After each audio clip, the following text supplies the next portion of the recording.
Good evening, sir. Please sit down. Good evening. What is your good name? Sir, Tejas Agnihotri. Tejas, what is the meaning of your name? Sir, it's a Sanskrit term and it means brilliance, shine, or luster. Good. Brilliance and shine and luster. Yes, sir. What is the reason behind your shining smile? Sir, I've always had a positive outlook towards life. And I practice meditation also. One of my practices includes cultivating happiness. And I feel whatever the situation may be, we can always look at the brighter things and hope for a better future. So I always try to smile. That is nice. Tell me the perspective from that better future from the perspective of maybe in disaster hit area. Disaster hit area. Suppose you are posted as an SDM there. Yes, sir. And there has been an earthquake in your subdivision. Yes, sir. Now tell me how this personality will help the victims.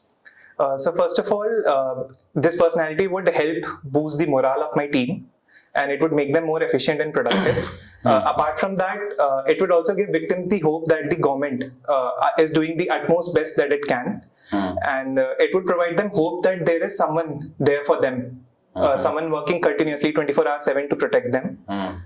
So I think a positive attitude always helps. That is only from the perspective of your team and anybody else, any other stakeholder. So I also talked about the perspective of victims, where the victims would feel that the government is definitely working from them, they're not being neglected. Apart from that, sir, the hospital staff as well would feel that the government is with them. So all the stakeholders, be it the workers on ground, be it the government officials, be it the victims, and be it the seniors that I have to talk to and coordinate it with as well, they would also feel that the level of optimism is good and they would definitely support me in my initiatives. Okay. Your father is in? Indian Forest Service, sir. Introduce yourself.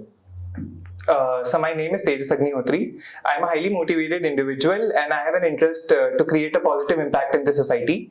I have done my post-graduation in mathematics from University of Delhi Hindu College and I am the university topper as well. I think so my experiences have equipped me to possess strong leadership qualities as well as the capacity to collaborate with various stakeholders. And I wish to serve the people of India through this prestigious institution one day. Okay.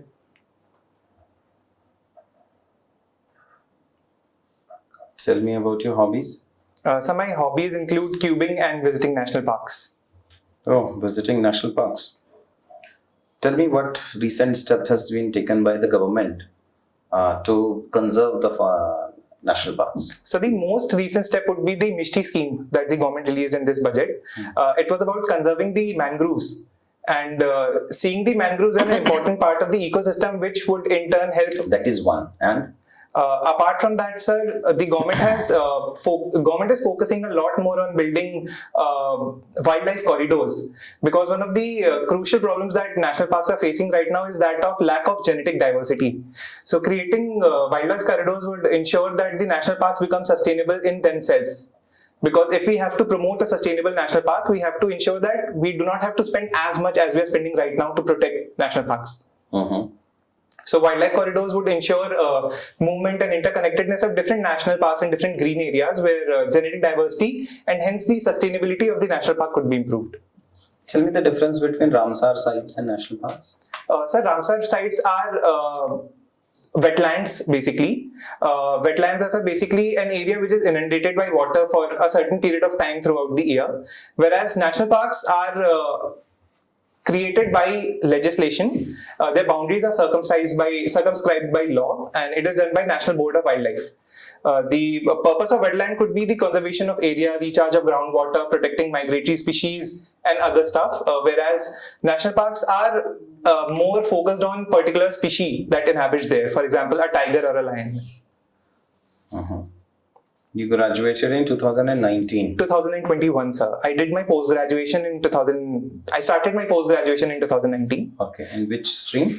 Mathematics, sir. Oh, maths only. Yes, sir. So don't you think India need more mathematicians than the civil servants?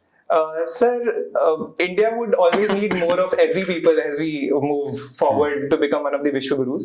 But I feel, sir, my mathematical skills would be optimally utilized in the administration as well. How? Can you tell me any one practical usage of mathematics directly to the life of SDM or DC? Sir, one could be revenue maximization. This could be done through various steps such as supply chain management or using linear programming to solve transportation problems where the transportation or the supply chain could be made more effective. And we can also map demand and supply scenarios and optimally place our service distribution centers They are at only those places. theoretical. Give me the practical problem and the practical solution. So one practical possible solution could be, suppose that I will survey a particular district, map out its natural resources that are present there, and then find out which startup could effectively utilize these resources. And then we can use theories such as linear programming, and we can build transport corridors that can effectively connect that startup to the market so as to reduce the travel time and increase productivity. That transportation or building road comes under SDM. I'm not sure, sir, but I think mathematics can be used to effectively chalk out how the roads can be built from point A to point B. So What a as to civil engineer will do then. yes, sir, but I can definitely give in my recommendations, being from a mathematics background. Mm.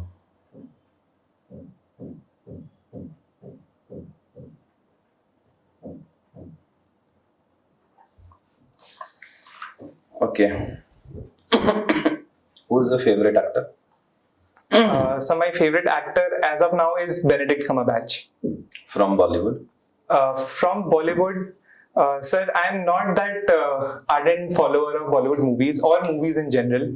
Yeah. So no particular actor comes in mind. But if I had to name one, I think it would be Pankaj Tripathi, sir. Okay. Why? Why Pankaj Tripathi? Sir, I feel because he lives a very humble life outside Bollywood as well, sir. He is connected with his roots. He visits his village regularly, and he does not. I've also had the opportunity to meet him one, and around him, sir, you would not feel that starstruck. He would just behave and talk to you very kindly, politely, just like any other person would. Okay, good. My last question to you. You mentioned that you will help India to, or you will contribute yourself to make India Vishwaguru. Yes, sir. What do you understand by how India will look like when India will get this tag of Vishwaguru? Sir, India, when we'll get the tag of Vishwaguru, I feel, sir, the countries which are not represented in the multilateral institutions such as United Nations or the World Bank, they would look up to India to help them get the support that they need in the institutional forums.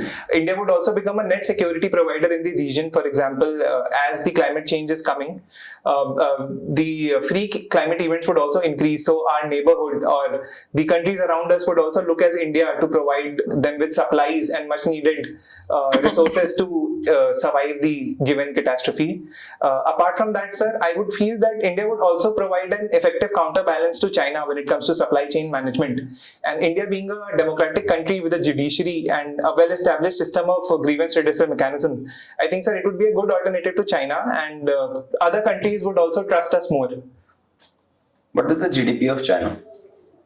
I am not exactly aware about the number, sir, but I think it should be around 20 trillion US dollars. And what is the GDP of India? So it is $3.5 trillion as of So now. don't you think India will need a lot of decades to So be almost equivalent to China? So we might need a lot of time, but the time that we previously thought was not as large as now it is, because due to various policies of China such as COVID-0 policy or the assertive nature of China in its neighborhood, a lot of countries are being disillusioned by the manufacturing capabilities of China, and they're already following a China plus one strategy where they're moving out of China. So I think, sir, India can have a period of exponential growth where we can catch up with China very quickly. But India was not able to garner that benefit, and these companies were taking exit from China. Yes, sir. Do you think that they set up their base in India?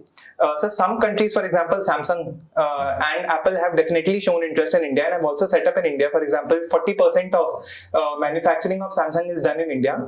We must take cognizance of the fact, sir, that we are not able to, as of now, leverage this opportunity to its full potential. And we should take feedback from all the stakeholders as to what we can do to improve the ease of business standard. Okay. Anything else which you want to share with us? No, sir, that was it. Okay. Thank you. Thank you so much, sir. Chalo, formal part is over.